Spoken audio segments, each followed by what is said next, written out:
زندگی ہے، دنیا کی زندگی بھی تنگ، برزخ کی زندگی بھی تنگ، آخرت کی زندگی بھی تنگ۔ ایک سزا، دوسری سزا فرمایا وَنَحْشُرُهُ یوم القیامت اعمیٰ، جس نے دنیا میں قرآن سے منہ موڑا، قرآن کچھ کہتا رہا، یہ کچھ کہتا رہا۔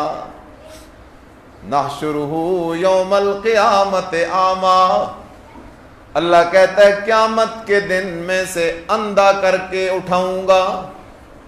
یہ اندھا ہوگا، دنیا میں اندھا نہیں تھا۔ نحشرہ یوم القیامت اعمیٰ، ہم اسے اندھا کر کے اٹھائیں گے۔ جب یہ اندھا ہو کر محشر کے میدان میں آئے گا تو کہے گا رب لم حشرتنی اعمیٰ وقد کنت بصیرا، اللہ تو نے مجھے اندھا کیوں کر دیا حالانکہ میری آنکھیں تو دنیا میں ٹھیک ٹھاک تھیں۔ اللہ آگے سے جواب دے گا قال کذالک اتتک آیاتنا فنسیتہا وَكَذَلِكَ الْيَوْمَ تُنْسَىٰ، او میرا بندہ، دنیا میں تو نے میرے قرآن کو بھلا دیا تھا، آج ہم نے تجھے بھلا دیا ہے۔ دنیا میں تو قرآن سے اندھا رہا، تو نے قرآن کو دیکھا ہی نہیں، قرآن کتاب مظلوم تیرے گھر تیری مسجد میں پڑا رہا، تو نے قرآن کو اس نیت سے اٹھایا ہی نہیں کہ یہ ایمان والی کتاب ہے، تو نے قرآن کو اس نیت سے اٹھایا ہی نہیں کہ یہ نجات والی کتاب ہے، تو صرف یہی سمجھتا تھا یہ قرآن شبینے پڑھنے کے لیے ہے، یہ قرآن قسمیں اٹھانے کے لیے ہے، یہ قرآن صرف اور صرف چند نسخے ہدیے کر لینے کے لیے ہے۔ تو نے تو قرآن کو رسم و رواج کی کتاب سمجھا ہوا تھا، تو نے تو قرآن کو ہدایت کی کتاب سمجھا ہی نہیں ہے۔ اس لیے قانون سمجھو، تینوں جہانوں کا سکون ہے قرآن میں۔ جو بندہ قرآن کی بات ماننے والا ہے وہ کامیاب ہے، اور جس نے قرآن سے منہ موڑ لیا وہ ناکام ہے، اور عجیب و غریب ناکامی ہے۔ صرف تھوڑا سا منظر آپ کے سامنے ذکر کرتا ہوں۔ یہ سورۃ الفرقان ہے، سورۃ الفرقان ہے، اور سورۃ الفرقان کی اللہ اکبر یہ آیت نمبر 27 ہے۔ قیامت کا دن ہوگا، قرآن کا باغی، قرآن کا باغی، قرآن کا باغی کون ہے؟ قرآن کا ایک باغی تو ابو جہل تھا جس نے قرآن کو مانا ہی نہیں، لیکن وہ بھی قرآن کا باغی ہے۔ جو قرآن سارے کا انکار کرے وہ بھی قرآن کا باغی ہے، جو قرآن کی ایک آیت کا انکار کرے وہ بھی قرآن کا باغی ہے۔ قرآن کا باغی، ایک طرف قرآن چیخ چیخ کے کہتا تھا اللہ کے سوا کوئی بھی عبادت کے لائق تھا، یہ قرآن کا مسئلہ تھا، لیکن اس نے قرآن کے اس مسئلے پہ توجہ نہیں دی اور قبروں کو سجدے کرتا رہا، غیر اللہ کے نام کی نظریں نیازیں چڑھاوے دیتا رہا، بکرے چھترے جا کے قبروں پہ ذبح کرتا رہا۔ اسے کہتے ہیں قرآن سے منہ موڑنا۔ قرآن چیخ چیخ کے کہتا رہا کہ اللہ کے سوا غیب دان کوئی نہیں، عالم الغیب ذات ہے تو صرف اللہ ہی کی ذات ہے، اور یہ کہتا تھا بادشاہوں پیروں کی بلیاں بھی غیب جانتی ہیں، کہتا تھا یہ پیر فقیر سب کچھ جانتے ہیں۔ اسے کہتے ہیں قرآن سے منہ موڑنا۔ قرآن کہتا رہا اللہ نے جتنے نبی بھیجے سارے بشر بھیجے، سارے آدم علیہ السلام کی اولاد سے بھیجے، اور یہ کہتا تھا بشر کہنا بے ادبی ہے، بشر آنکھیں تے شر تھی سی تلوں دو زخد در تھی سی۔ قرآن کہتا رہا موت سے پاک ذات صرف اللہ کی ذات ہے، اللہ کے سوا کوئی فرد بشر وہ موت سے پاک نہیں۔ موت سے پاک ہونا یہ اللہ کا خاصہ ہے۔ اللہ لا الہ الا هو الحی